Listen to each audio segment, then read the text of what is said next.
या व्हिडिओमध्ये आपण पाहणार आहोत फ्युचर टेन्स. फ्युचर टेन्स सुद्धा सोपा आहे कारण एकच वर्ड आपल्याला यूज करायचं आहे आणि थोडं रिलेटेबल पण आहेत word. So you can place one word after will आणि मग तो टेन्स पूर्ण रेडी होईल.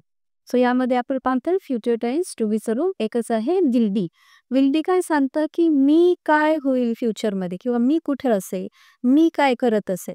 तर ह्या सगळ्या गोष्टी फ्युचर रिगार्डिंग जो शब्द सांगतो तो आहे विल बी. जसं की मी जर आता काय आहे ते सांगायचं मला आय एम अ टीचर. पण जर मला भविष्यात शिक्षिका व्हायचंय, so what will I say? I will be a teacher. मी एक शिक्षिका असेल. I will be teaching. मी शिकवत असेल. I will be at Pune. मी पुण्यात असेल. सो ज्या गोष्टी भविष्यात घडणार आहे त्या सांगताना आपल्याला टू बीचे रूप यूज करायचे आहे. सेम ज्या गोष्टी आपण ॲमिजार यूज करून सांगतो त्याच गोष्टी भविष्यात घडणार असतील तर आपल्याला विल बी वापरायचं. सो कसं यूज करणार? वर्ड एकच आहे. विल भविष्यकाळ दाखवतो. टू बीचं रूप आहे. बी विलच्या समोर ठेवलं की ते भविष्यकाळातलं टू बीचं रूप तयार होतं. जे आहे विल बी. दोनच शब्द आहेत एकत्रित यूज करायचे सगळ्या कर्त्यांच्या समोर. एकवचनी असे किंवा अनेकवचनी.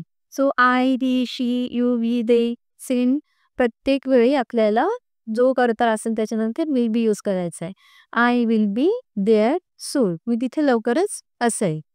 He will be my boss. तो माझा बॉस असेल.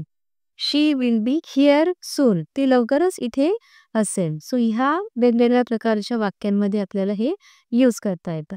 त्यानंतर आहेत नाम म्हणजेच प्रॉपर नाव. सो राज आणि रिया यू कॅन सी त्यांच्यानंतर आपल्याला सेम यूज करायचं आहे विल बी.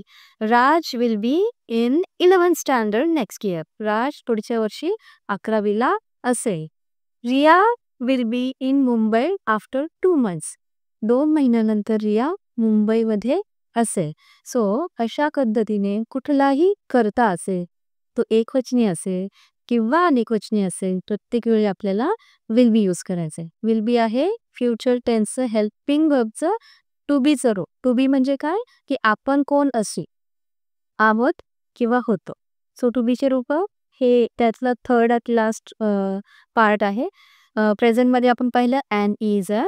पास्टमध्ये आपण पाहिलं वॉज आणि वर आणि आता आपण पाहतो विल बी. सो हे टू बीचे रूप आहेत जे आहेत 6. ॲम, इज, आर, वॉज, वर आणि विल बी. सो हे प्रॉपर लक्षात ठेवले तर तुम्ही तीनही वेगवेगळ्या काळातले जे वाक्य आहेत ते इझिली बनवू शकता. याचाही खूप जास्त सराव केला की त्यात मिस्टेक होणार नाही.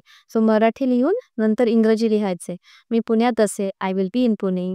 तो वाचत असे, he will be reading. So you will practice more and more and you will never make any mistake in this type of sentences.